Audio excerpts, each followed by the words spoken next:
The world is not a fair place. That was a truth most children learned eventually, perhaps when a favorite toy broke, or when they realized the heroes on television didn't always arrive in time to save the day. But for Izuku Midoriya, this truth was not learned gradually.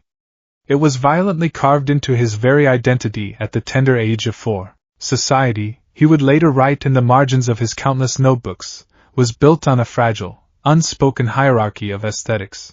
People liked to pretend that all quirks were equal, that every child born with a genetic mutation had an equal shot at standing in the sun. But that was a lie. If a child breathed fire, they were brave. If a child possessed wings of radiant gold, they were majestic. If a child could manipulate gravity, or grow vines from their hair, or turn their skin to diamond, they were destined for greatness. The world looked at them and saw heroes. But what if a child's power thrived in the dark? What if a child's quirk was tied to the macabre, to the grotesque, to the visceral fluids that kept the human machine running? Society had a word for those powers: villainous. Izuku learned early on that it didn't matter how pure your heart was. It didn't matter if you cried when you saw strangers hurt on the news, or if you worshipped All Might with a fervor that bordered on religious. If your power required you to cross the boundaries of human comfort, if your power felt like a violation of the natural order, the world would look at you and see a monster. And the tragedy of it all was that Izuku Midoriya had never wanted anything more than to be a hero. The summer Izuku turned 4 was a season of relentless, suffocating heat. The cicadas screamed from the branches of the oak trees in the nearby park, a deafening chorus that served as the soundtrack to a childhood that still felt invincible. Back then, Izuku wasn't a pariah. He was just a boy with messy green hair, wide, trusting eyes, and a best friend who burned brighter than the sun. Katsuki Bakugo was everything Izuku was not: loud, confident, fearless, and already manifesting a quirk that commanded all. Tiny, crackling explosions popped from Katsuki's palms, smelling of burnt sugar and ozone. To Izuku, Katsuki was already a hero, a stepping stone on the path to becoming just like All Might.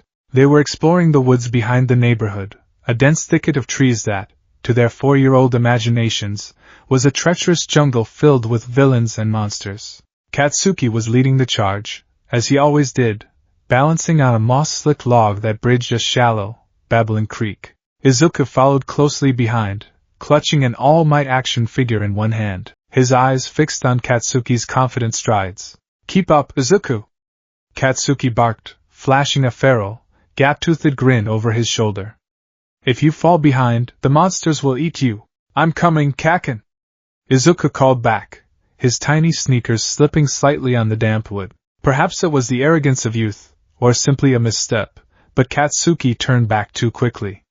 His foot caught on a jutting knot in the log. For an agonizing second, he hung suspended in the humid air, his arms windmilling, before he plummeted downward. He didn't fall into the water. Instead, he crashed onto the rocky embankment. "Kaken!" Izuku screamed, scrambling off the log and sliding down the muddy bank. Katsuki was sitting up, his face pale and twisted in a rare grimace of pain. He was clutching his left knee. A jagged, sharp rock had sliced through his shorts, tearing into the tender flesh of his kneecap. Blood, bright, stark crimson, was welling up from the gash, spilling down his shin in thick rivulets. For a 4-year-old, the sight of blood was usually a trigger for immediate, hysterical crying. But Katsuki, ever prideful, just bit his lip, his eyes watering. "I'm fine," he hissed, though his trembling hands betrayed him. Izuku didn't think. He just acted on pure, instinctual empathy. He dropped his all-might figure into the dirt and lunged forward, falling to his own knees beside his friend. "You're bleeding, Kaken." "I said I'm fine, you idiot." But Izuku was already reaching into his pocket, pulling out a crumpled, somewhat dusty handkerchief his mother had forced him to carry. Without asking, he pressed the cloth against Katsuki's knee. The older boy flinched, hissing through his teeth, but allowed it. The summer heat was oppressive. Sweat was stinging Izuku's eyes, dripping down his forehead. As he applied pressure to the wound, trying to staunch the bleeding just like he'd seen paramedics do on television, his small fingers slipped. His index and middle fingers smeared directly across the wet, open wound, coating his fingertips in a thick layer of Katsuki's blood. Izuku gasped, pulling his hand back. He looked at his fingers, the bright red contrasting sharply with his pale skin. The metallic, coppery smell of it hit his nose, a strange, heavy scent that seemed to drown out the smell of the damp earth and pine needles. Gross, Katsuki muttered, looking away. Izuku, panicked and overwhelmed by the sudden heat, the stress of seeing his friend hurt, and the sweat pouring into his eyes, absent-mindedly reached up to wipe his face. He dragged the back of his hand across his brow, and in his clumsy, panicked state, his bloody fingertips brushed across his lips. A single, minuscule drop of Katsuki Bakugo's blood slipped past Izuku's lips and onto his tongue. It tasted sharp, like licking a battery, or a rusty nail. Izuku spat, wiping his mouth furiously with his clean hand, coughing at the metallic tang. Leg. Stop being a baby, Katsuki grumbled, finally taking the handkerchief from Izuku and pressing it to his own knee. Help me up. Izuku nodded, scrambling to his feet and offering Katsuki a hand. They managed to hobble back toward the neighborhood, the grand adventure cut short by a single scraped knee. By the time they reached the sidewalk, the bleeding had mostly stopped, leaving a dark, crusted stain on Katsuki's pants. They parted ways at the intersection, Katsuki limping toward his house with the promise that he would be back to exploring tomorrow. Izuku watched him go, a wave of relief washing over him. His friend was safe. But as Izuku walked the remaining block to his apartment, something began to feel terribly wrong. It started as a dull ache at the base of his skull. Within minutes, the ache blossomed into a blinding, searing migraine, unlike anything he had ever felt. His vision swam, the bright summer pavement warping and twisting into a blinding glare. He stumbled into his apartment, not even bothering to take off his shoes, calling out for his mother. Mom! His voice sounded weak, distant to his own ears. Inko Midoriya rushed out of the kitchen, wiping her hands on an apron. Izuku? Sweetie, what's wrong? Why are your shoes? Oh my God! She dropped to her knees. Izuku was swaying, his face flushed a dangerous, feverish red. Sweat was pouring off him in buckets, soaking his favorite t-shirt. I feel hot, Izuku whimpered, clutching his head. His entire body felt as though it were vibrating, a violent hum echoing through his bones. His veins felt like they were filled with boiling water. Inko scooped him up, her face pale with terror. She laid him on the couch, running to the bathroom for a thermometer. When she checked his temperature, she nearly dropped the device. 104 degrees. We have to go to the hospital, Inko panicked, grabbing her purse and her keys. Izuku, baby, stay awake for mommy, okay? Just stay awake. Izuku couldn't respond. His hands felt wrong. They were itching, burning from the inside out. He curled his fingers into fists, pressing them against the cool leather of the couch, desperate for relief. His palms were sweating profusely, but it wasn't normal sweat. It smelled sweet. It smelled like burnt sugar, like ozone. He opened his eyes, staring blearily at his small, trembling hands. He flexed his fingers, a silent plea for the burning to stop. Snap! Pop! A sharp, violent explosion detonated from his right palm. It wasn't the small, controlled spark that Katsuki produced. This was raw, untamed, and erratic. The force of the blast blew a massive hole into the leather couch, sending burning stuffing and smoke billowing into the living room. The recoil threw Izuku's arm back, dislocating his tiny shoulder with a sickening crunch. Izuku screamed, a sound of pure agony that tore at Inko's heart. The smoke alarm began to shriek. Inko stood frozen in the hallway, the car keys slipping from her trembling fingers. She stared at the burning couch, and then at her sobbing, feverish son, whose palms were still smoking, crackling with residual, erratic sparks. It wasn't relief that washed over Inko Midoriya as she realized her son finally had a quirk. It was absolute, paralyzing dread. The sterile white walls of the doctor's office felt like a prison. The smell of rubbing alcohol and bleached cotton made Izuku nauseous. He sat on the crinkly paper of the examination table, a heavy sling supporting his relocated shoulder, his tiny legs dangling off the edge. He was still exhausted, the fever having broken only a few hours prior, leaving him hollow and drained. Dr. Tsubasa, a bald man with a thick mustache and odd, bat-like wings folded behind his back, sat at his desk, staring intently at a series of blood tests and genetic markers on his computer screen. He had been silent for a long time. Inko sat in the chair next to the examination table, her hands wrung together so tightly her knuckles were white. Her eyes were red and swollen from crying. "Doctor," Inko finally whispered, her voice trembling. "Please. I don't understand. Neither my husband nor I have anything resembling an explosion quirk. My husband breathes fire, and I can pull small objects. Where did this come from? Is it a mutation?" Dr. Tsubasa sighed heavily, pushing his round spectacles up his nose. He turned his chair to face them, his expression grim and clinical. "Mrs. Midoriya, what I am about to tell you is highly unusual. In my 20 years of studying quirk genetics, I have only seen theoretical literature on something like this." He tapped a key on his keyboard, bringing up an intricate map of DNA strands. "We took a sample of Izuku's blood, and we found something alarming. His genetic structure is currently in a state of chaotic flux. The quirk factor within him is not static. It is actively mimicking and integrating foreign genetic code." Inko blinked, confused. "Foreign code?" "Yes," the doctor said, turning his gaze to little Izuku, who shrank back under the man's intense stare. "Izuku, earlier today, before you got sick, did you come into contact with anyone else's bodily fluids? Specifically, someone who possesses an explosion quirk?" Izuku swallowed hard. The memory of the creak, the blood on his fingers, the metallic taste in his mouth, flooded back. "Kaken," he stammered, his voice small. Kaken fell. He bleated. "I got it on my fingers. I wiped my mouth." Inko gasped, her hands flying to her mouth. The doctor nodded slowly, as if a grim hypothesis had just been confirmed. "I see." He turned back to Inko. "Mrs. Midoriya, your son's quirk is not explosion. His quirk is ingestion-based genetic replication." "I don't understand," Inko whispered. "To put it simply, by ingesting the DNA of another quirk user, in this case, via blood, Izuku's body forcefully copies their quirk factor and permanently grafts it onto his own." The doctor's voice was devoid of warmth. It was the voice of a scientist observing a dangerous specimen.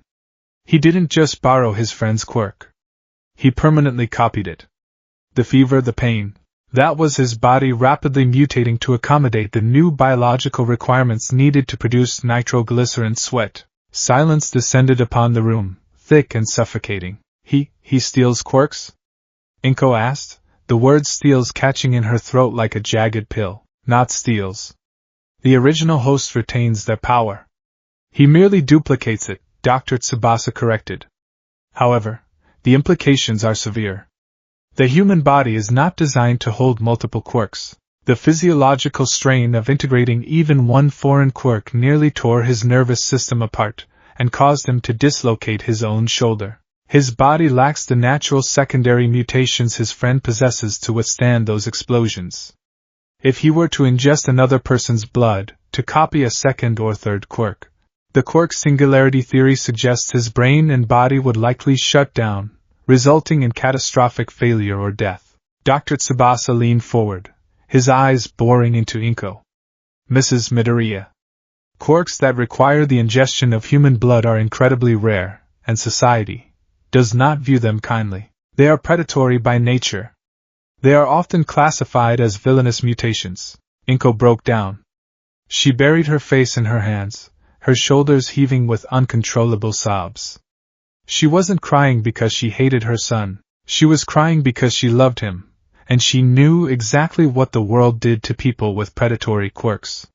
She knew the life of isolation, suspicion, and hatred that had just been laid at his feet. Izuku watched his mother cry, his 4-year-old mind struggling to process the enormity of the situation.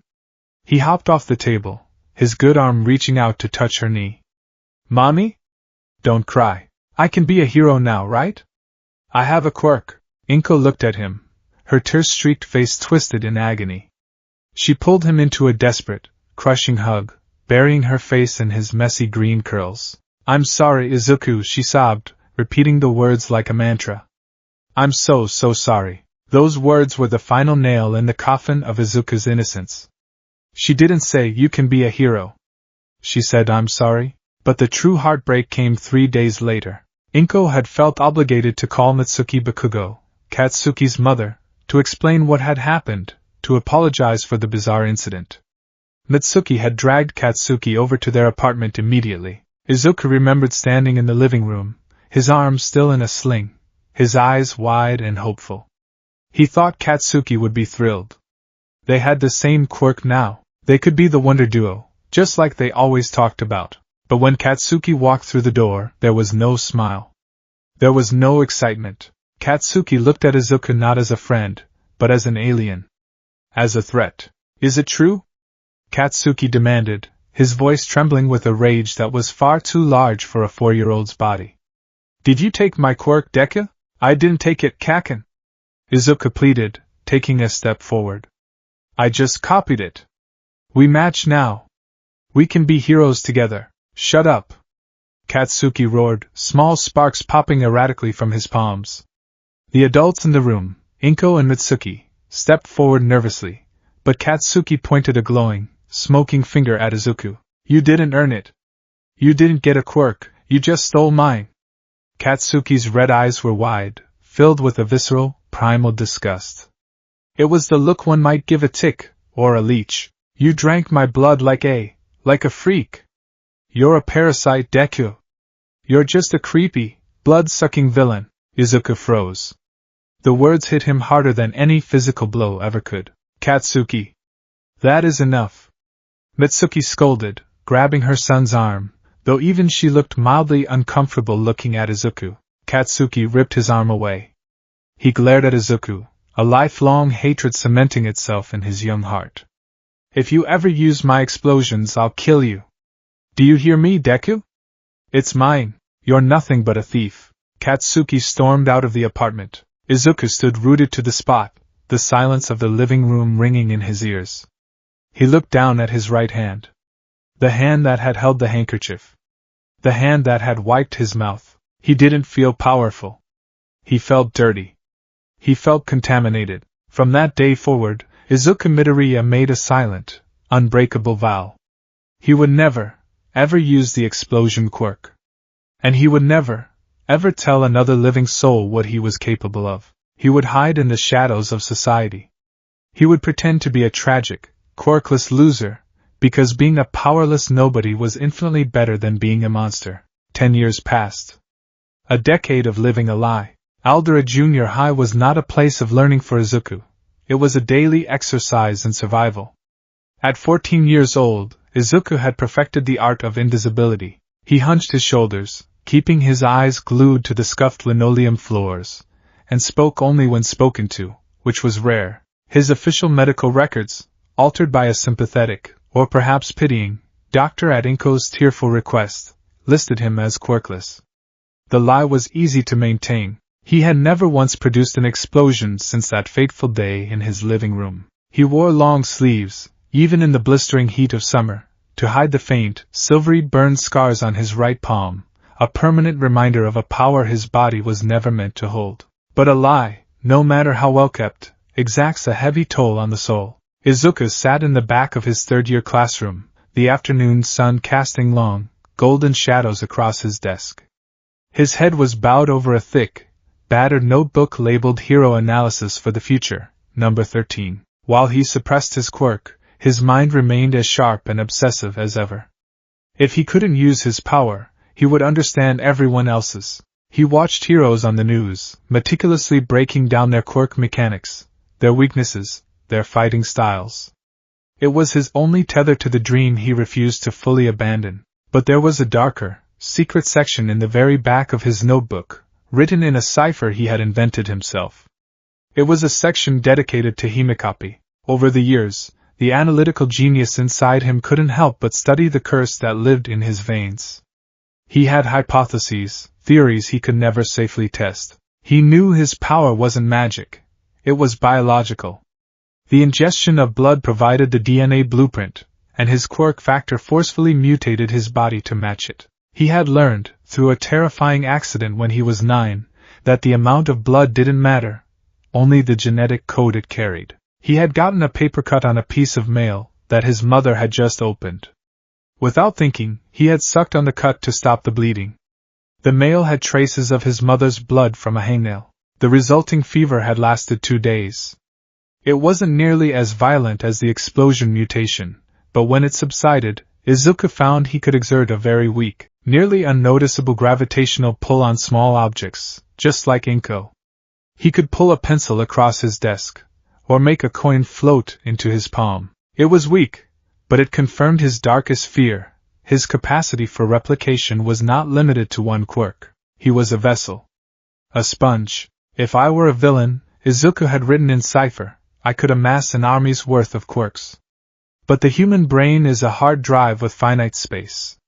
The second quirk caused a mild fever. A third might cause a seizure. A fourth might fry my nervous system entirely. He closed the notebook quickly as Mr. Woods, their homeroom teacher, slapped a stack of papers against his podium. Since you're all third years, it's time for you to think seriously about your futures. Mr. Woods announced, his voice booming over the idle chatter of the classroom.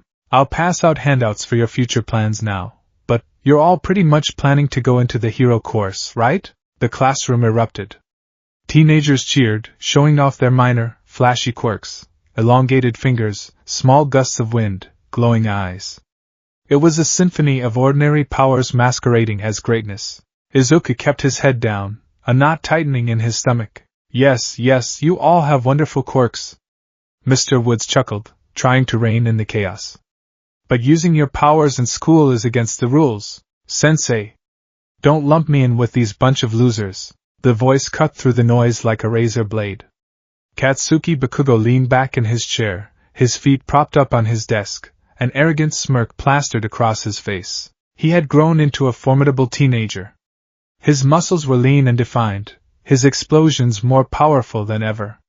He was the undisputed king of Aldera Junior High. I'm not going to be stuck at the bottom with the rest of these rejects, Katsuki sneered as the class erupted in offended shouts. I'm going to UA High School.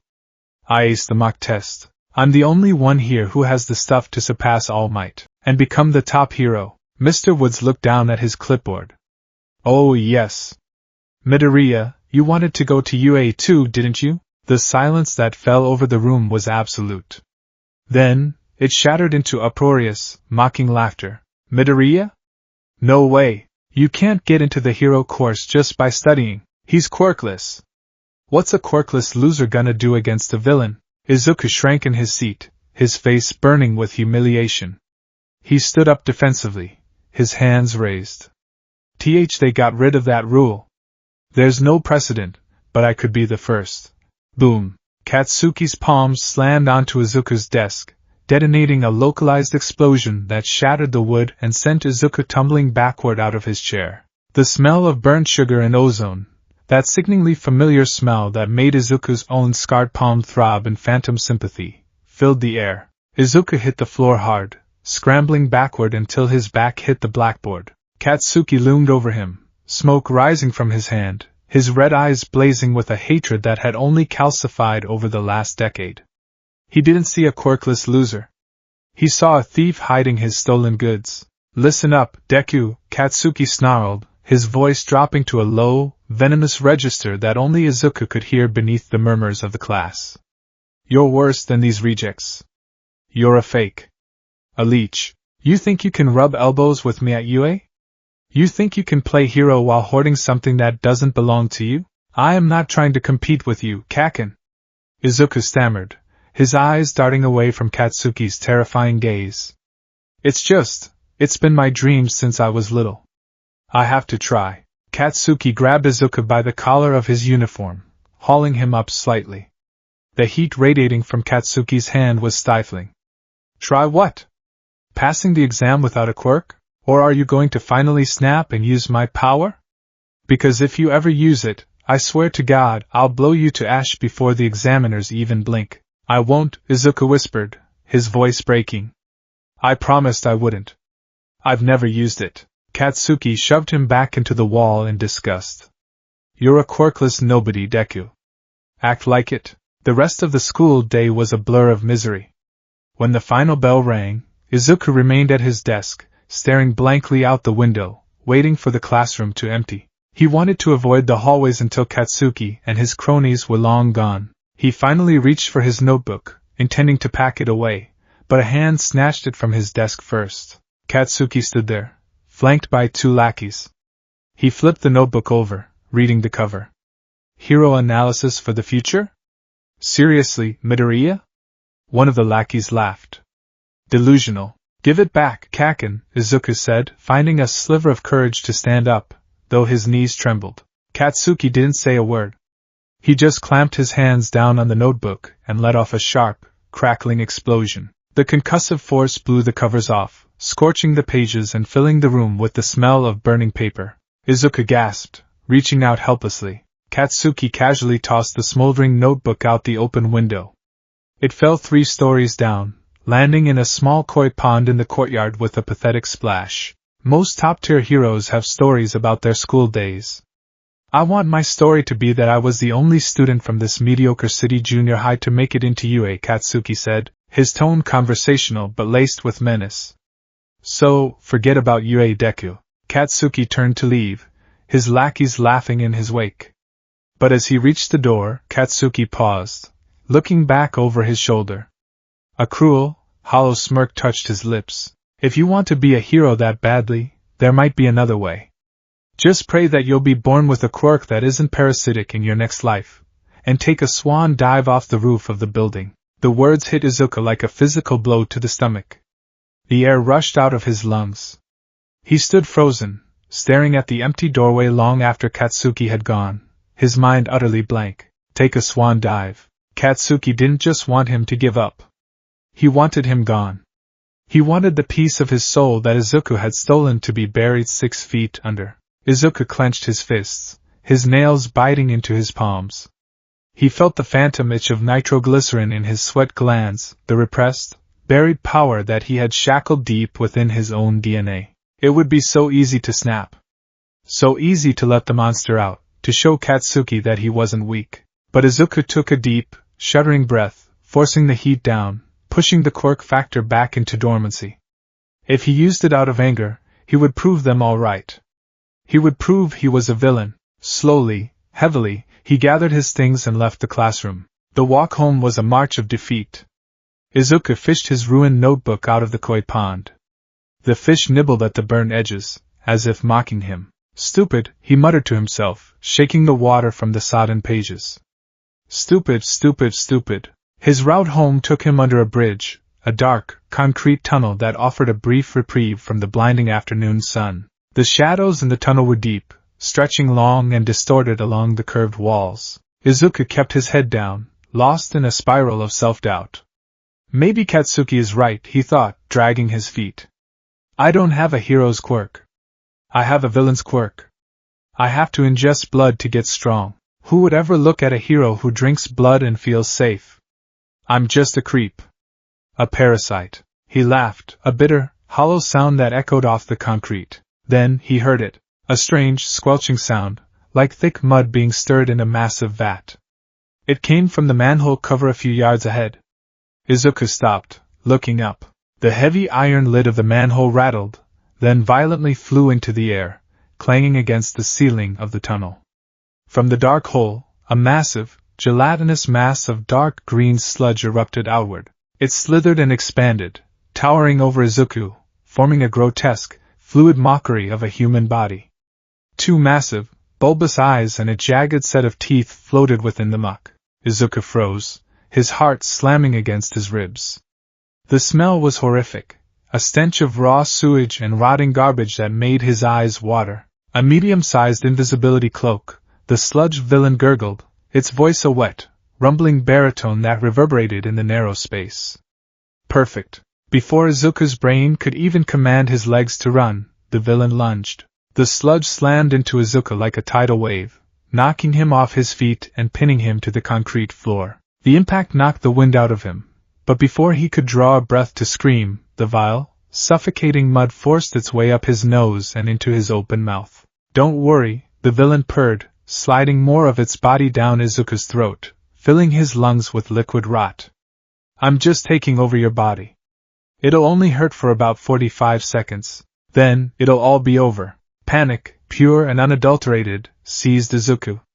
He thrashed, his hands clawing uselessly at the sludge. It was like trying to grab water. His fingers slipped right through the monster's form. He was drowning. He was dying in a dark tunnel, alone, suffocated by a monster. I can't breathe! Izuku's mind screamed, his vision beginning to spot with black. It hurts. It hurts so much. Somebody, help me! His survival instincts, buried under years of repression and self-loathing, violently flared to life. His right hand twitched.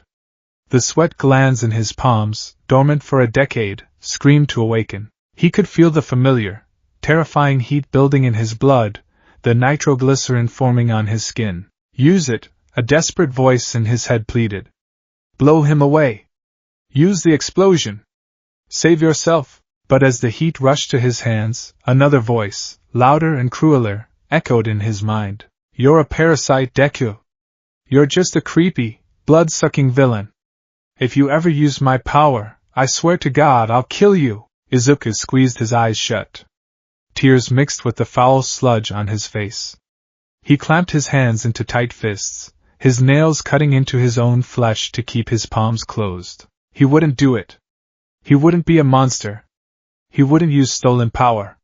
He would rather die a quirkless nobody than live confirming the world's prejudice against him. His struggles grew weaker. His lungs burned, screaming for oxygen.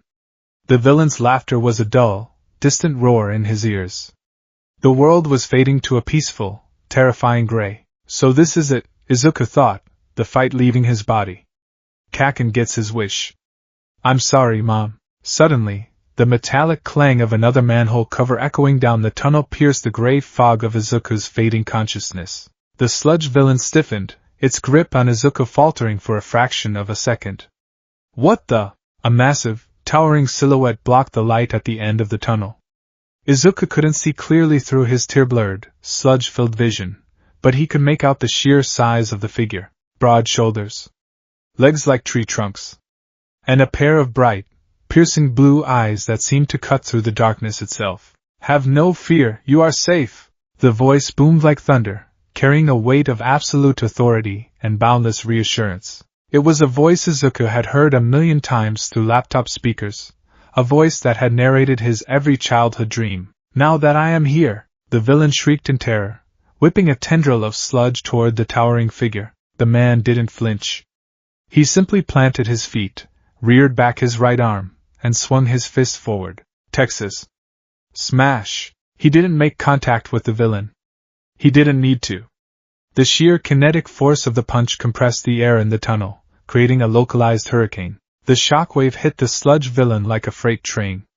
The air pressure was so intense it literally tore the liquid villain apart, blasting the muck off Izuku's face and splattering it violently against the curved walls of the tunnel. The wind pressure sent Izuku tumbling backward, gasping and hacking violently as oxygen flooded his burning lungs.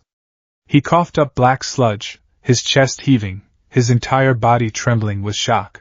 The wind died down, leaving a sudden, ringing silence in the tunnel. Izuku lay on his side on the cold concrete, coughing until his throat was raw. He was alive. He was actually alive. Heavy, confident footsteps approached him. Are you all right, young man? Izuku blinked, wiping the stinging sludge from his eyes. He looked up, his jaw dropping in absolute disbelief. Standing over him, bathed in the dim light of the underpass, was the symbol of peace. His golden hair stood up in two prominent tufts. His muscles strained against the white t-shirt, and his face was set in a wide, fearless, impossible smile. All Might, the #1 hero in the world, was standing right in front of him. Apologies for getting you caught up in my villain hunt. All Might boomed, placing his hands on his hips. I don't usually make mistakes like this, but I'm in a new city and the sewer system here is quite complex. Ha! Izuku was paralyzed. He couldn't speak. His idol, the man whose ideals he worshipped, the man whose pure, unadulterated heroism stood in stark contrast to Izuku's own perceived villainy, was here. All Might held out a massive, calloused hand to help Izuku up. You were very brave, holding out until I arrived. But it's safe now. Izuku stared at the hand. A million thoughts raced through his mind. He wanted to ask for an autograph. He wanted to thank him. But beneath the overwhelming awe, a darker, sadder thought intruded. If he knew, Izuku thought, his heart sinking in his chest, if All Might knew what my quirk was, If he knew I was a freak who feeds on blood to steal power, would he still smile at me? Would he still offer me his hand? Izuku forced those thoughts down, burying them under the floorboards of his mind. He reached out with a trembling hand and took All Might's. Thank you, Izuku croaked, pulling himself up. He didn't know it yet, but this encounter in the dark underpass was not the end of his suffering. It was the prologue to a crucible that would test every fiber of his morality, shatter his understanding of what it meant to be a hero, and force him to confront the monster he believed lived in his own blood. Because before this day was over, Izuku Midoriya was going to break his 10-year vow.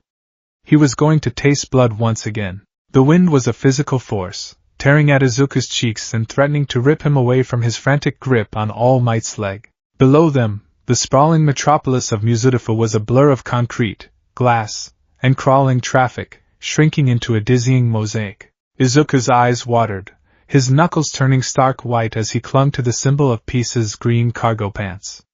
His mind was a chaotic whirlwind of terror and adrenaline. He hadn't meant to grab onto the number one hero as he leaped into the stratosphere.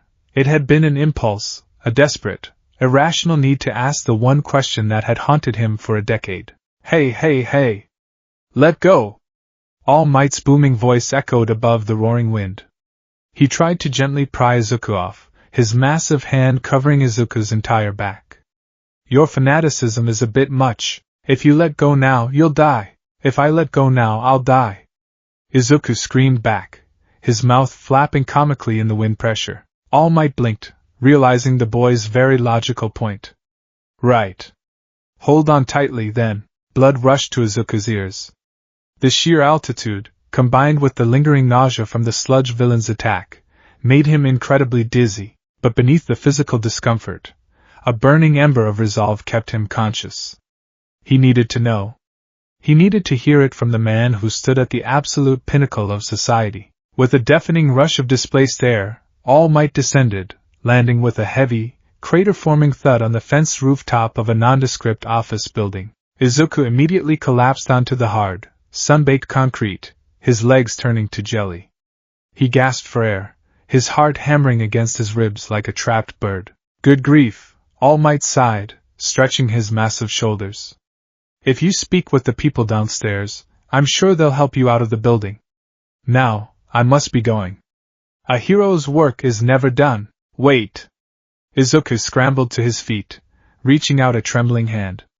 Please, just 1 minute. I have to ask you something. No time. All Might called back, bending his knees to prepare for another leap. Can someone with a villainous quirk become a hero? The words ripped out of Izuku's throat, raw and desperate. All Might froze. He didn't jump. He stood with his back to Izuku, the wind whipping his golden hair. Izuku clenched his fists, staring at his own scarred right palm. Everyone says I'm a monster. That my power is creepy. That it's parasitic. Izuku's voice shook, the dam of 10 years of repressed agony finally breaking. My quirk. I can permanently copy other people's quirks. But to do it, I have to ingest their blood. All Might slowly turned around. The trademark smile on his face had softened into something unreadable. I've only ever used it once, when I was 4, Izuku continued, tears prickling the corners of his eyes. It was an accident. But it terrified my mother.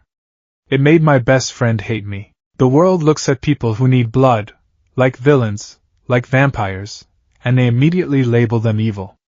I've pretended to be quirkless for 10 years because I was so afraid of what people would think of me. But I want to save people. Just like you. I want to save people with a fearless smile.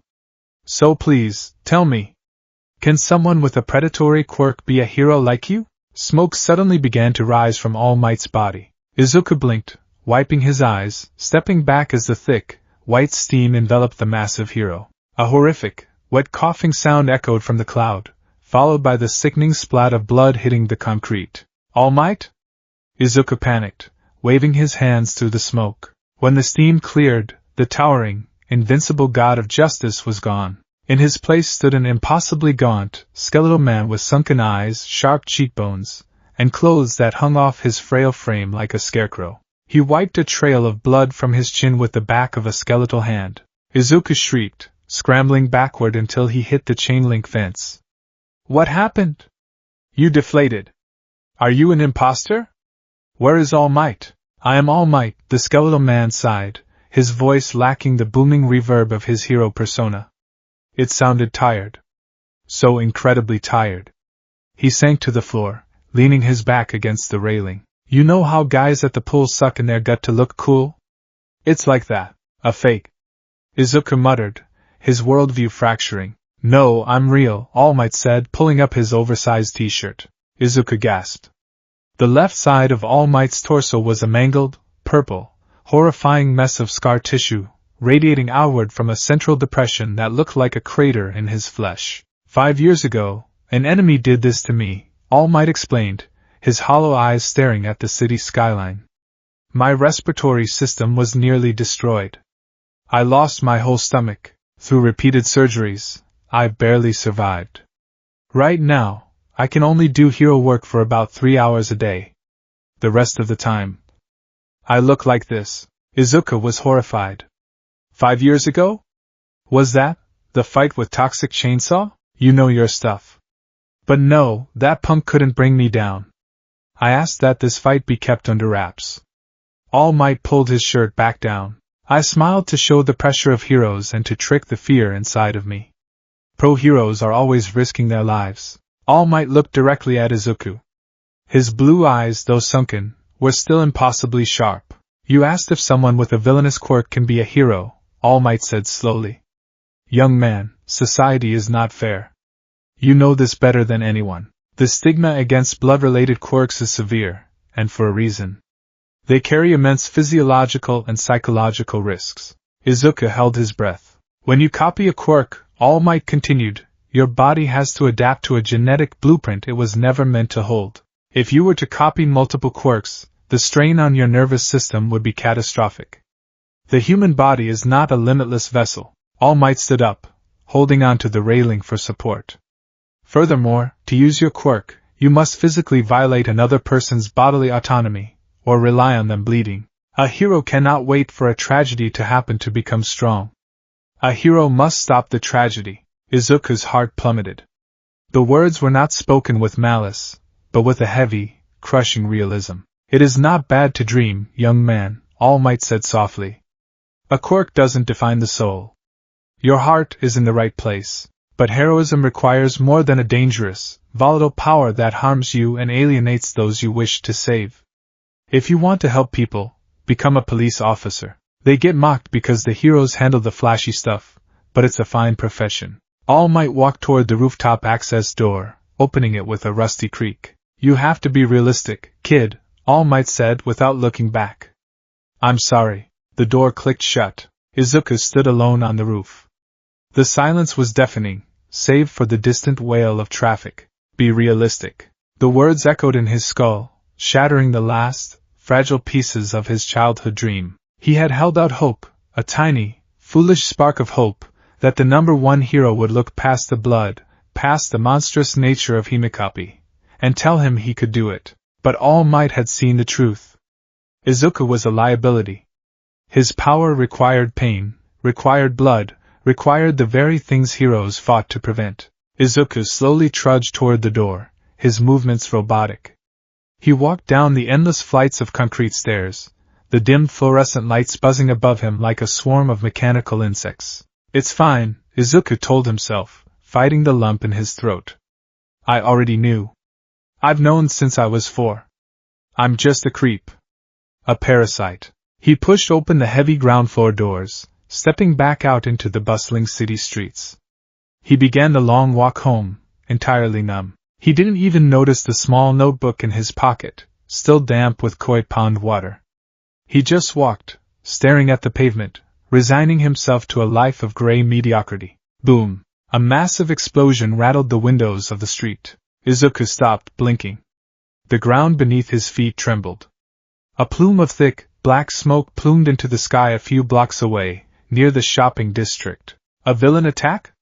His hero-obsessed brain supplied instantly. Before he could stop himself, his feet were moving. It was an old habit. Run to the explosion, take notes, study the heroes. He needed a distraction from the crushing despair in his chest. As he turned the corner onto Tatooine's shopping district, he was met with a wall of heat. The entire intersection was engulfed in roaring flames.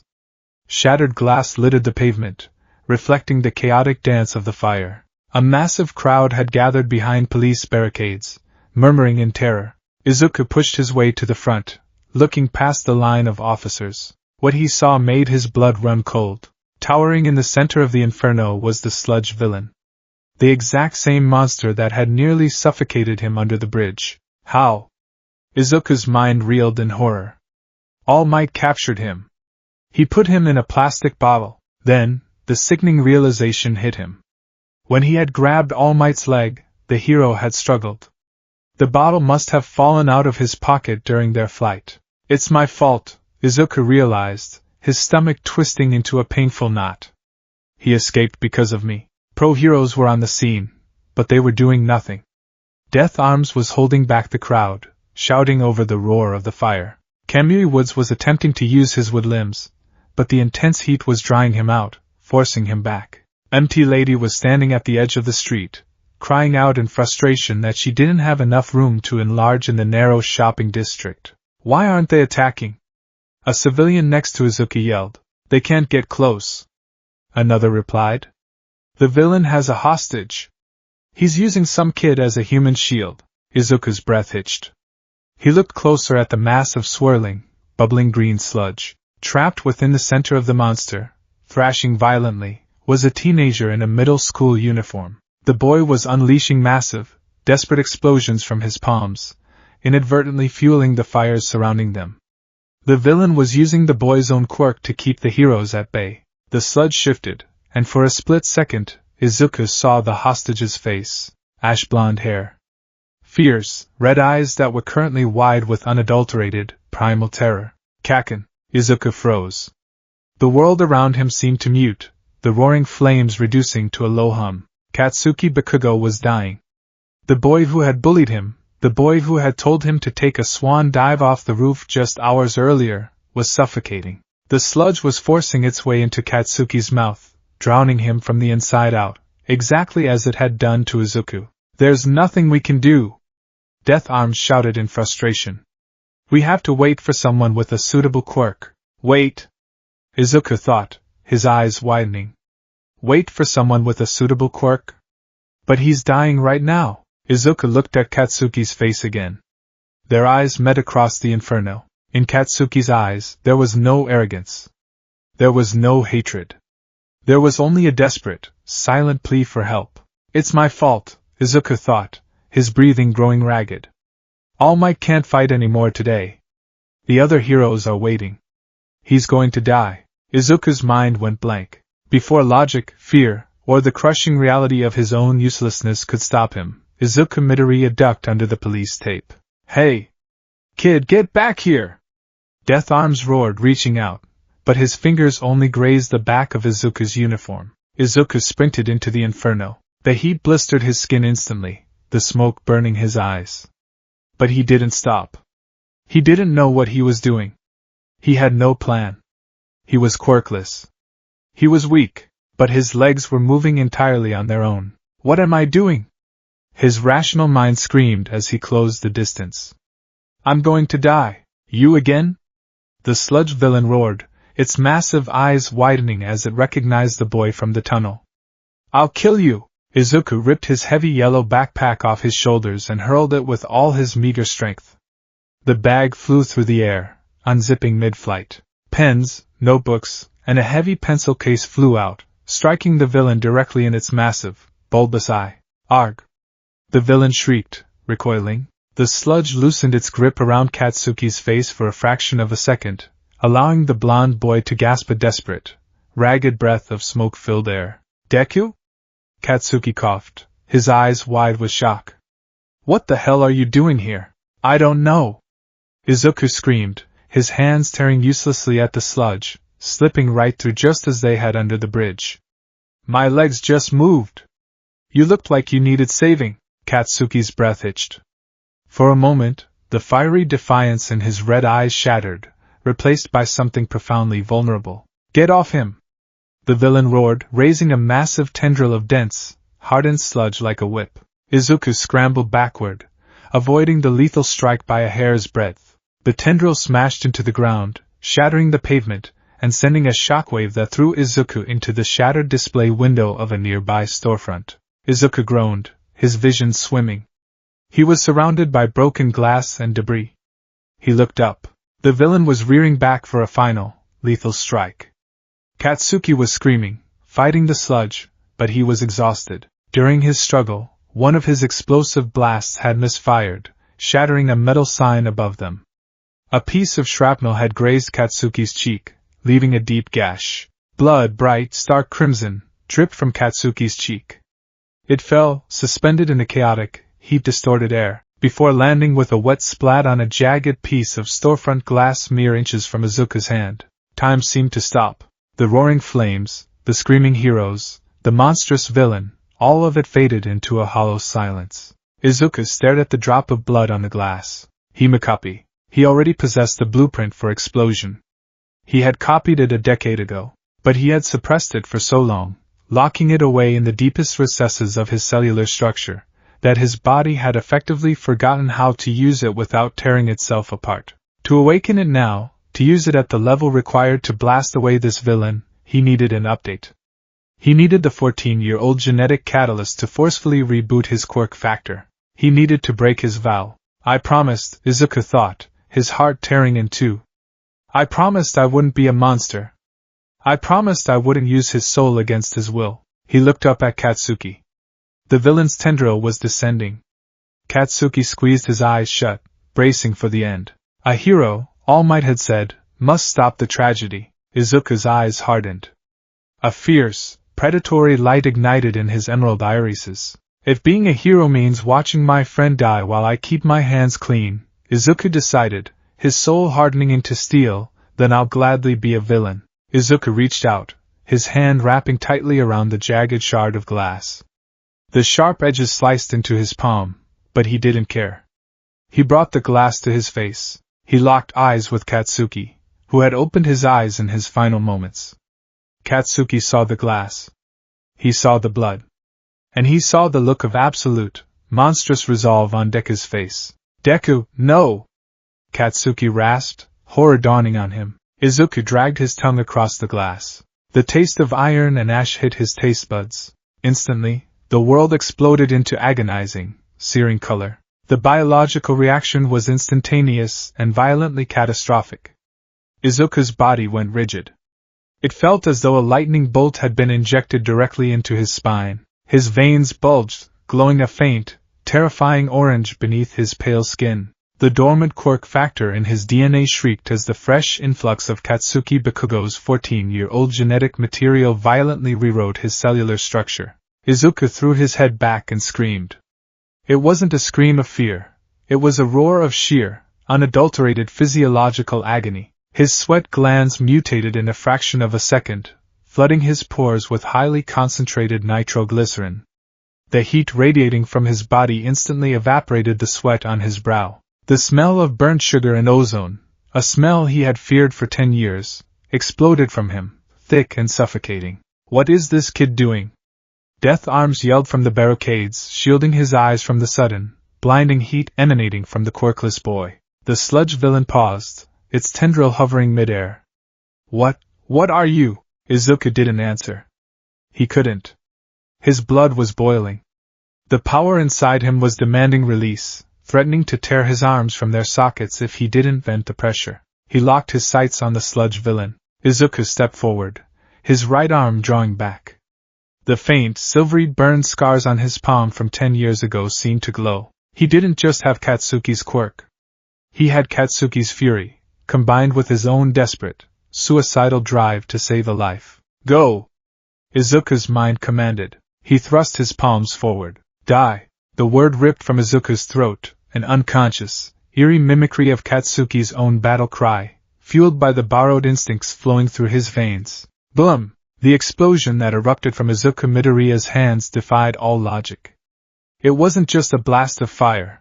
It was a concussive shockwave of pure, devastating kinetic energy. A sphere of blinding, white-hot plasma expanded outward, eclipsing the surrounding fires. The sheer force of the recoil shattered the concrete beneath Izuku's feet, spiderwebbing the street for 10 yards. The sound was deafening, a localized thunderclap that blew out the remaining windows of the shopping center. The sludge villain didn't even have time to scream. The blast hit the monster point blank.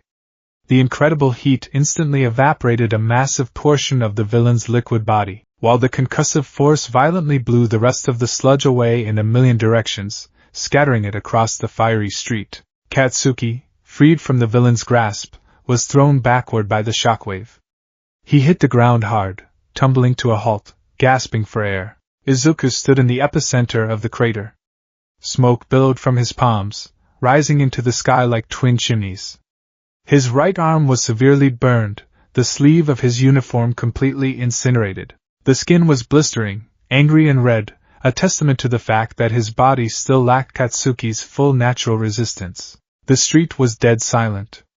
The fires had been blown out by the vacuum created by the explosion. The heroes, Kamui Woods, Death Arms, Empty Lady, stood frozen in absolute shock, their jaws slack. Katsuki slowly pushed himself up on his elbows. He coughed, spitting out soot. He looked at Izuku, standing amidst the smoke, his hands still crackling with residual orange sparks. Katsuki's mind fractured. He used it, Katsuki thought, his heart pounding a frantic rhythm of terror and humiliation. He used my power. And it was stronger than mine. Izuku slowly lowered his arms. The adrenaline was fading, and the agonizing pain of the burns and the migraine of the genetic mutation was rushing in to take its place. His vision blurred. He swayed on his feet, the world spinning. He looked at Katsuki. "Kaken, are you okay?" Before Katsuki could answer, before the heroes could even move to apprehend the vigilante teenager, a shadow fell over the crater. "I really am pathetic." The voice boomed through the clearing smoke. Izuku turned, his eyes widening. All Might stood there, in his full, towering, muscular glory. He was bleeding from the corner of his mouth, his chest heaving with exertion, but his eyes were locked on Izuku. They weren't filled with pity or disgust. They were filled with absolute, unfiltered awe. "I told you to be realistic. I told you what a hero should be." All Might raised his fist, stepping past Izuku toward the few remaining globs of the sludge villain that were trying to reform. "And yet, despite my warnings, you, a boy with accursed power, were the only one who acted." All Might pulled his fist back. The air around him seemed to warp and compress. Detroit. Smash! All Might brought his fist down. The punch didn't just hit the sludge villain, it hit the very air itself. A colossal tornado of wind pressure erupted from the impact, spiraling upward into the sky. The force blew away the remaining smoke, extinguished the last of the fires, and scattered the sludge villain into microscopic, harmless droplets. The wind shot into the atmosphere, piercing the dark clouds above. A moment later, raindrops began to fall. All Might had literally changed the weather with a single punch. The crowd erupted into deafening cheers, but Izuku didn't hear them. The pain in his arm and his head reached a crescendo. The world tilted sideways, and he collapsed onto the wet pavement, welcoming the darkness. When Izuku finally came to, the sun was setting, casting a bruised purple light over the city. He was sitting on the back of an ambulance, a thick layer of burn ointment and bandages wrapped tightly around his right arm and both hands. The migraine was still there, a dull, pulsing throb at the base of his skull, reminding him that Katsuki's updated DNA was now a permanent fixture in his body. He was surrounded by angry pro-heroes. "What were you thinking, kid?" Death Arms scolded, his massive arms crossed. "Running in like that was suicidal. And using a quirk without a license? You could have killed the hostage with an explosion that big." "He's right," Kamui Woods added sternly. "You have a powerful quirk, but you need to leave the hero work to the professionals. You only got in the way." Izuku kept his head down, accepting the scolding. He didn't defend himself. They were right. He was a menace. He had stolen power and used it recklessly. A few yards away, Katsuki was surrounded by a different group of heroes, but they were praising him. "You've got an amazing quirk, kid," one hero said, clapping Katsuki on the back. "When you're a pro, come be my sidekick." Katsuki ignored them. His red eyes were locked onto Izuku. The look in Katsuki's eyes wasn't just anger anymore. It was a complex, volatile mixture of confusion, humiliation, and a deep, unsettling fear. When the heroes finally let Izuku go, he began the walk home. His arm throbbed in time with his heartbeat. He felt hollow. He had saved Kaken, yes, but he had lost his own soul in the process. He had confirmed everything Katsuki had ever said about him. He was a leech. A monster who preyed on others to be strong. Deku! Izuku stopped. He turned slowly. Katsuki was jogging down the street after him, his breathing heavy, his uniform still stained with soot and blood. He stopped a few feet away, his fists clenched at his sides. For a long moment, either boy spoke. The silence stretched between them, heavy with 10 years of resentment and the fresh, undeniable reality of what had just happened. "Listen to me, you damn nerd," Katsuki finally forced out, his voice shaking with suppressed rage and pride. "I didn't ask for your help. You didn't save me. I could have handled it myself." Izuku looked at the ground. "I know, and your quirk." Katsuki's voice hitched slightly. He looked at Izuku's bandaged arms. You updated it. You drank my blood again." "I had to," Izuku whispered, his voice cracking. "I'm sorry, Kaken. I know I promised I'd never use it. I know I'm a freak. But you were dying. I couldn't just watch." Katsuki flinched as if struck. He stared at Izuku, trying to find the lie, trying to find the malicious, power-hungry villain he had convinced himself Izuku was. But all he saw was a broken, crying teenager who had burned his own arms to save the person who hated him most. "You're a leech," Katsuki spat, though the venom in his voice lacked its usual bite. "Don't you ever think you're better than me." Katsuki turned on his heel and walked away, his shoulders tense, his worldview entirely destabilized. Izuku watched him go, a fresh tear sliding down his cheek. He wiped it away with his bandaged hand and continued his walk into the twilight. He made it to his street, the familiar silhouette of his apartment building coming into view. He just wanted to go home, apologize to his mother for ruining his uniform, and sleep for a week. "I am here!" Izuku yelped, jumping backward as All Might literally shot out from an alleyway, landing in front of him in a dynamic pose. "All Might?" Izuku gasped. "What are you doing here? How did you get past the reporters?" "Ha! I stand for justice, not sound bites," All Might boasted, before violently deflating in a cloud of steam, reverting back to his skeletal form. He coughed up a small amount of blood, wiping his mouth. The time limit is getting shorter." Izuku stared at him. "Why are you here? Did you come to scold me too?" "No," All Might said, his expression turning incredibly serious. He walked forward, standing directly in front of Izuku. "I came to thank you, young man. And to apologize." Izuku blinked, stunned. "Apologize? If you hadn't told me about your life, if you hadn't run into that fire, I would have been a worthless bystander," All Might said, bowing his head slightly. "I told you to be realistic. I told you that a hero couldn't be someone with a predatory quirk. But today, of all the people at the scene, including the pros and myself, you were the only one who acted like a true hero." Izuku's breath caught in his throat. "You possess a quirk that society deems monstrous," All Might continued, looking up, his blue eyes blazing with conviction. "You require the blood of others. You bear the agonizing physical backlash of altering your own DNA. And yet, you threw away your pride, broke your own vows, and bore that excruciating pain just to save a boy who hated you." Tears began to well up in Izuku's eyes, hot and fast. "Top heroes have stories about them from their school days," All Might said softly. "Most of their stories have one thing in common: their bodies moved before they had a chance to think." Izuku fell to his knees. The dam finally broke. 10 years of isolation, of being called a villain, of hating his own body, of hiding in the shadows, it all rushed out in a torrent of ugly, agonizing sobs. He clutched his chest, crying harder than he ever had in his life. "You can become a hero," All Might declared, his voice cutting through the twilight like a beacon. Izuku buried his face in his hands, crying so hard he couldn't breathe. "He said it? He finally said it?" All Might knelt down, placing a warm, skeletal hand on Izuku's trembling shoulder. "I cannot give you a new quirk," All Might said gently. Your power is your own burden to bear. It is dangerous, volatile, and society will fear you for it. But I have seen your heart, young man. You are no villain. Izuku looked up, his face a mess of tears and soot. I am nearing the end of my career, All Might admitted, a sad smile touching his lips. But I have much left to teach. If you are willing to endure a hellish path, if you are willing to turn that cursed blood of yours into a weapon for justice, I will train you. I will mentor you. I will help you build a body of pure steel, so that you never have to break your own bones to save a life again. All Might held out his hand.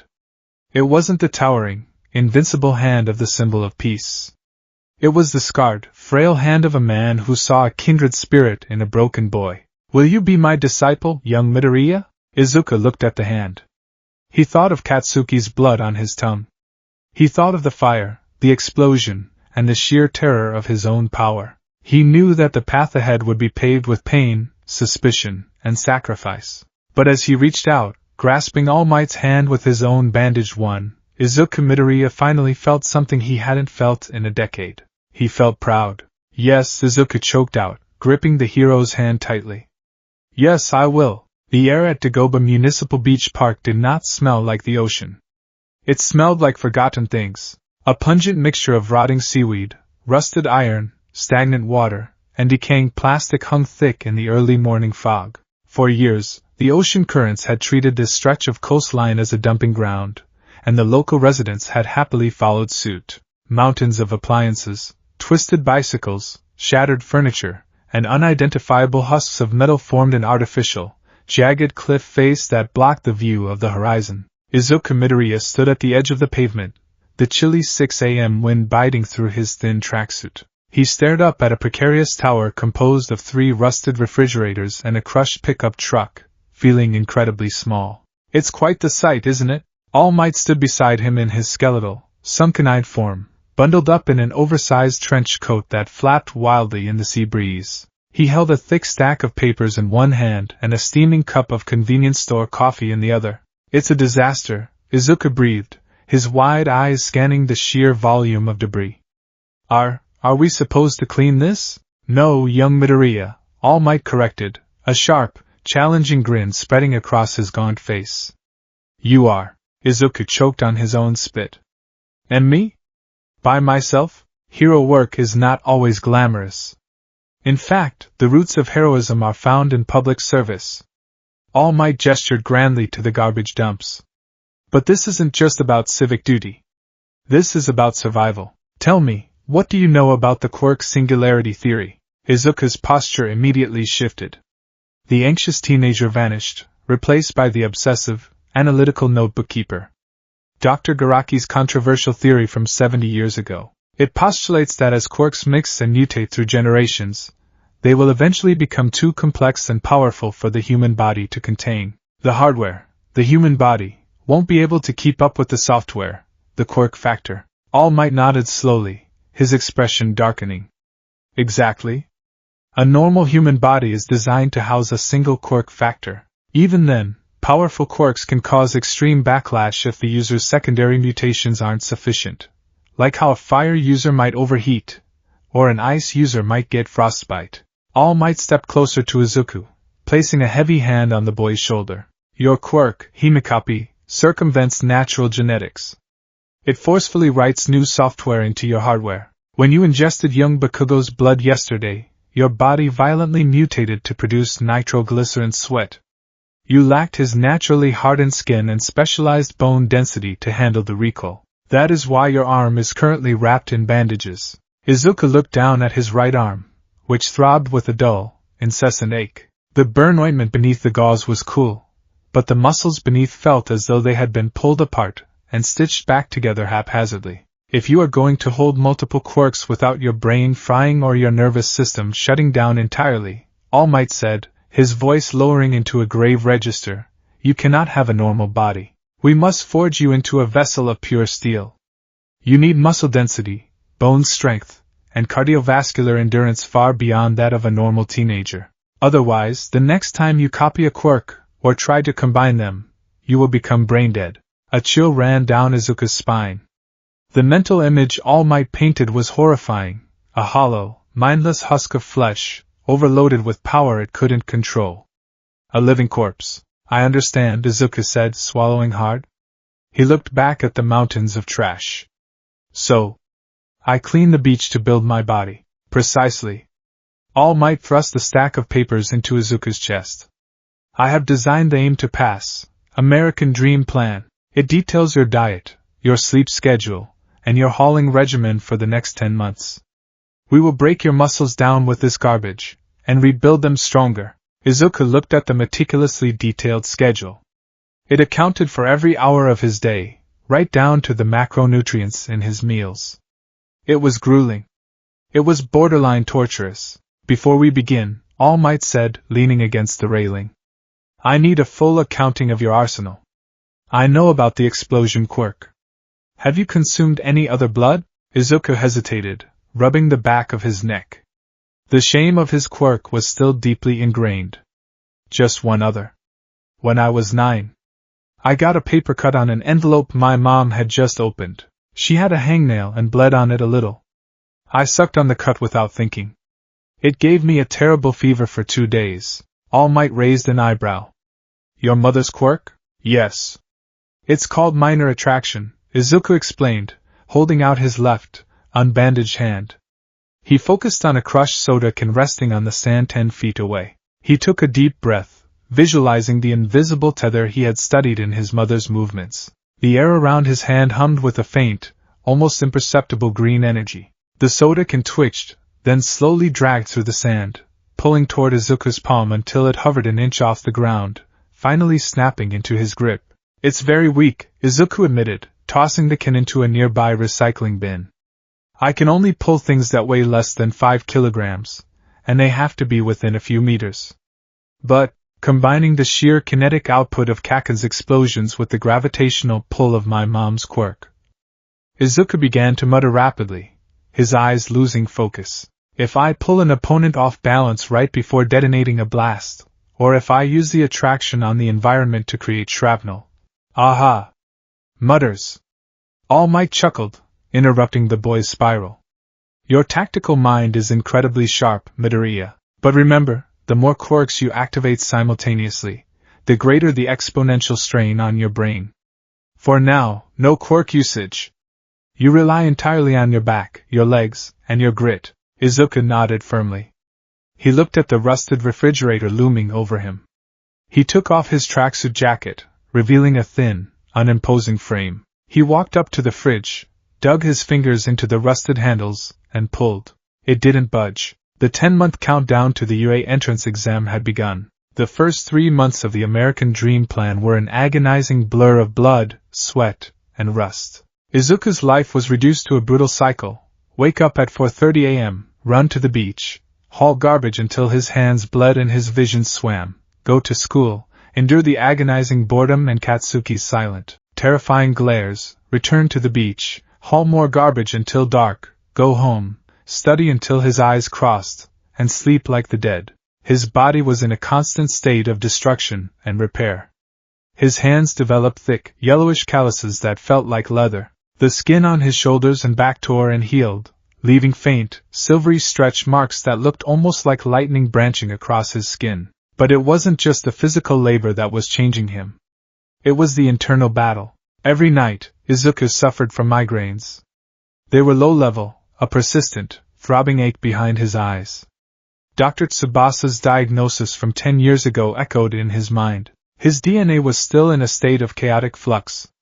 Holding 2 foreign quirk factors, explosion and minor attraction, was a constant, draining background process for his immune system. He found himself craving iron. His mother noticed him eating his steaks practically raw, and he had taken to chewing on ice to soothe the constant heat radiating from his sweat glands. He was transforming, slowly but surely, into something else. By the 5th month, the autumn chill had set in, but Izuku was sweating profusely. He was currently strapped to a harness, dragging a hollowed-out, waterlogged safe across the wet sand. Keep those hips low. Drive with your calves. All Might shouted from his perch atop a pile of tires, holding a stopwatch. Izuku roared, his muscles burning as he dug his heels into the sand, inching the massive iron box forward. Veins popped along his neck and forearms. He finally dragged it past the designated cone and collapsed onto his back, chest heaving, staring up at the gray sky. Excellent time. You shaved 14 seconds off yesterday's pull. All Might praised, hopping down from the tires and reverting to his skeletal form with a wet cough. He handed Izuku a water bottle. You're building the vessel, Midoriya. Your musculature is advancing perfectly. Izuku sat up, pouring half the water over his head. It's not enough, All Might. All Might paused. What do you mean? You're ahead of schedule. Izuku wiped his mouth, his expression grim. He reached into his backpack and pulled out a fresh, unburned notebook. I've been analyzing the UA entrance exam. The practical portion is historically a mock urban combat scenario against robotic enemies. Points are awarded for destroying or incapacitating them. Izuku opened the notebook to a sketch of a generic combat robot. I can't use explosion. All Might sat down on the safe. Because of your vow? Because of my body, Izuku corrected, looking at his right hand. The burn scars from saving Katsuki were still raised and pink. My skin still hasn't fully mutated to match Kaken's natural blast resistance. If I use an explosion powerful enough to destroy a metal robot, the recoil will shatter my forearm bones. If I do it multiple times, I'll permanently cripple myself before the exam is even over. He pointed to another page.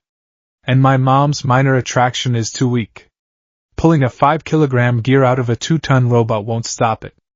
I'm essentially going into a combat exam as a quirkless brawler, and no matter how much trash I pull, human muscle cannot punch through solid steel. Silence fell over the beach, save for the crashing of the waves. All Might stared at the boy. The raw, tactical brilliance of Izuku's mind was astounding. He wasn't relying on blind optimism. He was calculating his exact biological limits. You need a physical enhancement quirk, All Might surmised. Something that reinforces your skeleton and muscle fibers from the inside out. A shock absorption or kinetic hardening ability. Izuku looked down at the sand, shame coloring his cheeks. I know. But I won't do it. I swore to myself that I would never take another person's quirk without their explicit consent. I'm not a villain. I won't stalk someone and steal their blood. I'd rather fail the exam. The absolute moral conviction in Izuku's voice struck a deep chord within All Might. The number one hero saw a boy who held the ultimate predatory power, a power that could rival the darkest evils of the underworld, yet chose to hamstring himself out of pure ethical rigidity. He is too pure for this world, All Might thought, a protective warmth welling in his sunken chest. He refuses to be a monster, even if it costs him his dream. All Might stood up, pulling his oversized coat tight against the wind. Wash up, Midoriya, All Might commanded gently. Put your school uniform back on. We are taking a trip. Izuku blinked in confusion. A trip? Where to? All Might smiled, a genuine, warm expression that crinkled the corners of his hollow eyes. To see an old friend of mine. Someone who understands the value of a noble secret. The train ride out of Nizurifu took over an hour. They disembarked in an older, grittier district of Tokyo, far away from the glittering skyscrapers and flashy hero agencies. The buildings here were weathered, the streets narrow, and the neon signs buzzed with a dying, erratic energy. Izuku walked closely beside All Might, who was wearing a wide-brimmed hat and a surgical mask to hide his iconic skeletal features. Where are we going? Izuku whispered, pulling up the collar of his jacket. The people they passed looked rougher, their quirks more visibly mutated and intimidating. Hero society is built on the brightly lit stage, All Might murmured, keeping his head down. But the stage requires stagehands, people who operate in the shadows, dealing with the ugly, complicated logistics of quirk society that the government prefers to keep quiet. Informants, underground medics, cleaners. All Might paused in front of a dingy, unassuming brick building. The sign above the door read Erita Chiropractic Physical Therapy in faded paint. All Might pushed the door open, triggering a small bell. The interior was a stark contrast to the outside. It was impeccably clean, smelling of sterile alcohol and eucalyptus. The waiting room was empty. A man emerged from a back room, wiping his hands on a towel. He was in his late 50s, built like a brick outhouse, with short, salt and pepper hair and a thick, scarred jawline. He wore a simple white button-down shirt that stretched tight over his massive shoulders. His hands were disproportionately large, the knuckles heavily calloused. The man stopped, looking at All Might's disguised, skeletal form. His dark eyes narrowed for a fraction of a second before softening in recognition. "Tashinori," the man said, his voice a deep, gravelly rumble. "You look like hell." Again, All Might chuckled, pulling down his mask. "It's good to see you too, Arita. It's been a few years." Arita walked over and embraced the symbol of peace, patting his bony back with a startling gentleness. "Too long. I saw the news a few months ago about the sludge incident. You're losing your touch, old man, letting the weather change instead of containing the collateral." "I had my reasons," All Might smiled, stepping back and gesturing to Izuku. "Arita, this is Izuku Midoriya. My protege. Midoriya, this is Kenji Arita.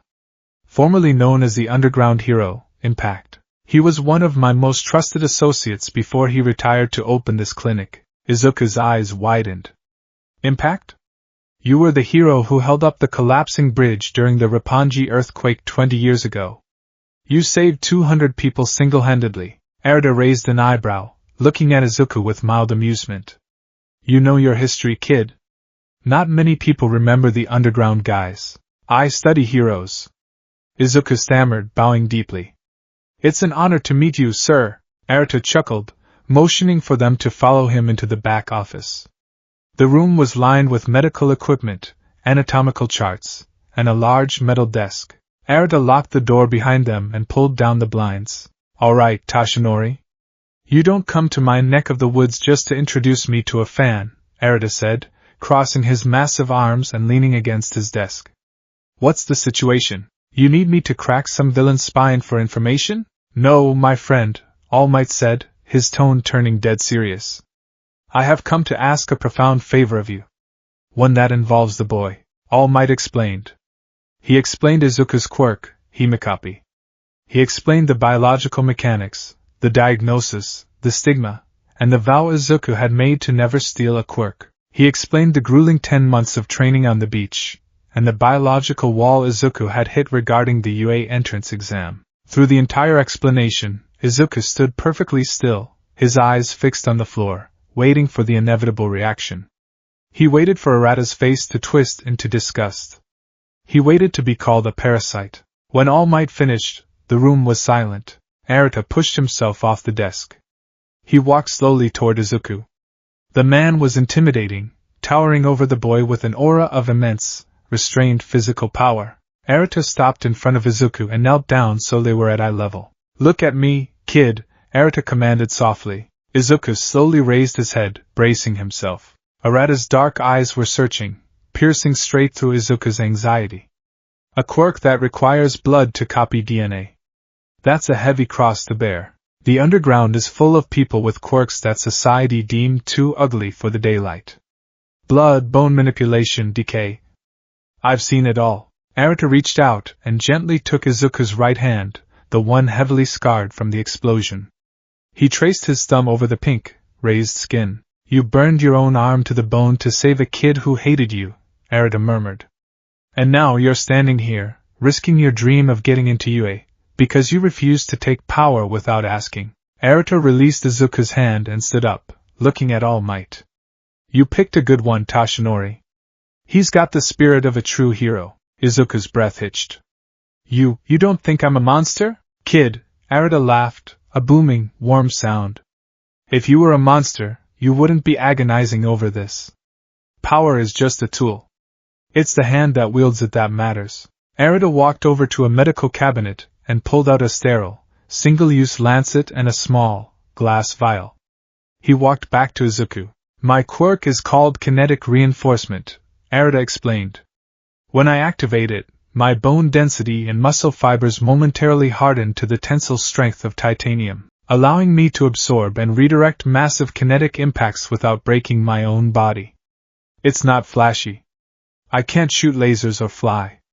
But it keeps you alive when a building falls on you." He held up the lancet. Tashinori says you need a physical enhancement quirk to survive the recoil of your own explosions, and to break some robots. Arata looked Izuku dead in the eye. I am Kenji Arata. I am of sound mind and body, and I am explicitly, willingly offering you my power. Izuku stared at the man. The absolute, unwavering trust in Arata's eyes broke something deep within Izuku. It was the same feeling he had when All Might offered to train him. It was validation. It was permission. Tears spilled over Izuku's eyelashes. He didn't wipe them away. He bowed his head. I promise I will use it to save people. I promise I will honor your power. Arata smiled. He pressed the lancet to the tip of his left index finger and clicked the button. A sharp pop, and a single, perfectly round drop of dark crimson blood welled up on his skin. Arata extended his hand. Izuku took a trembling breath.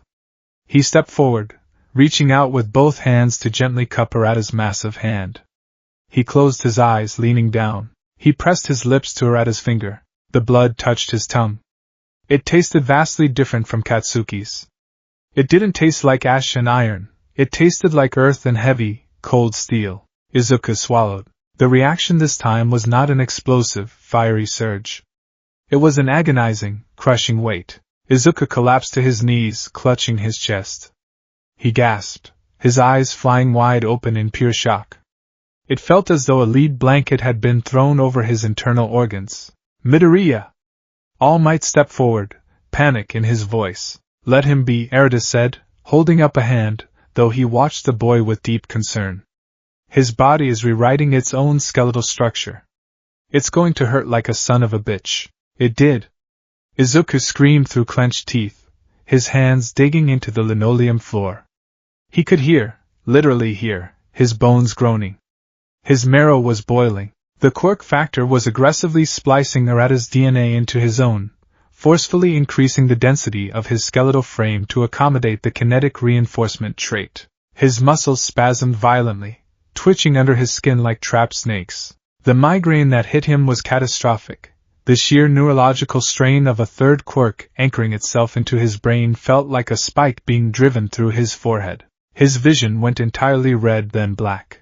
He pitched forward, vomiting a small amount of clear bile onto the floor as his body fought to reject the overwhelming genetic intrusion, before finally, mercifully, passing out.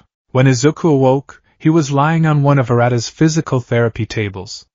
An 4 drip was attached to his arm, hydrating him. He felt heavy, not fatigued, but physically denser. When he slowly sat up, his joints popped with a deep, resonant sound. The migraine was still there, a vicious, throbbing drumbeat, but the burning in his bones had subsided into a dull, manageable ache. All Might was sitting in a chair beside him, looking incredibly relieved. You gave us a scare, my boy. You were out for 4 hours. Your core temperature spiked dangerously high. Arata walked in, carrying a cup of water. He handed it to Izuku. Drink. Your metabolism just ran a marathon in an afternoon. How do you feel? Izuku took the cup. His grip felt different. Stronger. He squeezed the plastic cup slightly, and the water rippled.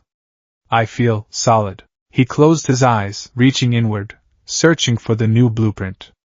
He found it, nestled beside the fiery, volatile spark of explosion and the faint, tugging thread of minor attraction. He focused on the new power. Instantly, his skin took on a very faint, metallic sheen.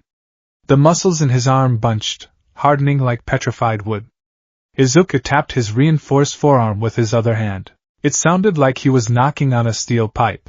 Incredible, Izuku whispered, releasing the quirk. His arm returned to normal flesh. I can control it. I can turn the reinforcement on and off. Good, Arata nodded approvingly. Remember, kid? It's not invulnerability. It just raises your threshold for damage. If you take a hit that exceeds the titanium level reinforcement, your bones will still shatter, and they'll be much harder for a doctor to set. Use it smartly. Izuku slid off the table, his legs steady. He bowed deeply to Arata, his forehead nearly touching the floor. Thank you, Arata-sensei, Izuku said, his voice thick with emotion. I swear I won't let your gift go to waste. Just pass the exam, kid, Arata grinned. And maybe come back and fix my roof with those explosions of yours someday. The train ride back to Mizurufu was quiet. Izuku stared out the window at the passing city lights. He had 3 quirks now. He was carrying the fire of his rival, the gentle pull of his mother, and the steadfast shield of a veteran hero. He touched his chest. Beneath his ribs, his heart beat a steady, powerful rhythm. He was no longer a fragile boy. The vessel was taking shape. The remaining 5 months of the American Dream Plan were a crucible that forged Izuku into a weapon. With the acquisition of kinetic reinforcement, the physical labor at Dagoba Beach shifted from merely building muscle to quirk integration. All Might realized that Izuku needed to train his brain just as much as his body. The neurological strain of managing 3 distinct quirk factors was the real bottleneck. Izuku suffered chronic, daily migraines. The pain was sometimes so severe he would throw up his breakfast before heading to the beach. But he never complained. He took his over-the-counter painkillers, gritted his teeth, and went to work. He began incorporating the quirks into his hauling. It was a chilly morning in February, 1 month before the UA entrance exam. The beach was looking remarkably different. Nearly 80% of the trash was gone, revealing the white sand and the crashing waves beneath. Izuku stood before a rusted-out husk of a minivan. "All right, Midoriya," All Might called out. "Let's see the combination. Remember, fluidity is key. If you stutter between activations, the recoil will catch you." Izuku closed his eyes, centering his breathing. Step 1: the anchor. Izuku focused on his mother's minor attraction. He didn't use it to pull an object toward him. Instead, he reversed the polarity slightly, using the weak gravitational tether to pull his own boots firmly into the sand, rooting him to the spot. Step 2: the shield. He activated Arata's kinetic reinforcement. A faint, metallic sheen spread over his right arm, shoulder, and torso. His bones locked, his muscles hardening to titanium density. Step 3: the sword. He raised his right hand, pointing his palm at the rusted side door of the minivan. He called upon Katsuki's DNA. The sweat on his palm ignited, sweet and volatile. He opened his eyes, a fierce emerald light burning within them. Smash! Izuku lunged forward, thrusting his palm. A deafening boom echoed across the beach. A concentrated blast of kinetic fire erupted from his hand, striking the minivan point blank. The explosion tore the heavy metal door completely off its hinges, sending it spinning through the air to crash 50 feet away into a pile of scrap. The sheer force of the blast hollowed out the interior of the van, melting the rusted seats. Izuku stood his ground. The recoil of the explosion traveled back down his arm, an immense shockwave of kinetic energy that would have normally snapped his radius and ulna in two, but the kinetic reinforcement absorbed the blow. The shockwave dispersed harmlessly through his hardened skeleton, traveling down his anchored legs and dissipating into the sand beneath him. Izuku let out a breath, releasing all 3 quirks simultaneously. His skin returned to normal. He staggered back a half step, clutching his forehead as a sharp spike of pain lanced through his brain, but he didn't fall. He looked at his uninjured, unburned hand. He had done it. He had safely utilized explosion. Ha ha ha! Wonderful! All Might cheered, reverting to his true, muscular form for a few seconds just to flex in pure excitement. Your quirk management is brilliant, my boy. You segmented the activation perfectly. Izuku smiled, a wide, genuine grin that reached his eyes. For the first time in his life, he didn't feel afraid of his own power. He felt in control. He felt strong, but the final test remained. The last month was a blur of frantic energy. Izuku pushed himself harder than ever. He was a machine, driven by a singular, burning purpose. He hauled, he pushed, he dragged. He sweat, he bled, he studied. Then came the morning of the exam, February 26th. All Might arrived at the beach at 6 a.m., holding his steaming cup of coffee, the coastal wind whipping his trench coat. He walked toward the edge of the pavement, expecting to see Izuku pulling the last few truck tires. All Might stopped. His jaw dropped. The coffee cup slipped from his skeletal fingers, shattering on the pavement. The beach was gone. Or rather, the trash was gone. All of it. The rusted refrigerators, the sunken boats, the mountains of twisted metal, every single piece of debris had been cleared away. The pristine, white sand stretched out for miles, meeting the crashing, deep blue waves of the ocean. The sun was just beginning to peek over the horizon, painting the sky in breathtaking strokes of gold, pink, and violet. And standing atop the final, neatly organized pile of scrap metal on the pavement, silhouetted against the rising sun, was Izuku Midoriya. He was shirtless, his chest heaving with exertion. He let out a primal, echoing scream, a roar of triumph, of pain, of 10 years of repression finally bursting forth. All Might stared in awe. The boy who had stood before him 10 months ago, frail, timid, and terrified of his own shadow, was gone. In his place was a warrior. Izuku's musculature was heavily defined, carved from sheer, unrelenting agony. His shoulders were broad, his core tight, his arms thick with dense, powerful muscle. But it wasn't a pristine, statuesque body. It was a body that told a story of survival. Faint, silvery stretch marks, the scars of genetic mutation, branched across his ribs and shoulders like lightning strikes. The burned scar on his right hand was a permanent testament to his first heroic act. He looked dangerous. He looked fierce. Izuku looked down from the pile of scrap, spotting his mentor. He gave a wide, exhausted, radiant smile. All Might! Izuku called out, his voice hoarse. I did it! I cleared it all! All Might felt a tear slip from his sunken eye. He quickly wiped it away, an overwhelming swell of pride threatening to burst his frail chest. He remembered the frightened boy clinging to his leg in the sky, asking if a monster could be a hero. All Might transformed in a cloud of steam, stepping forward in his muscular glory. He looked up at the boy who had conquered his own cursed blood.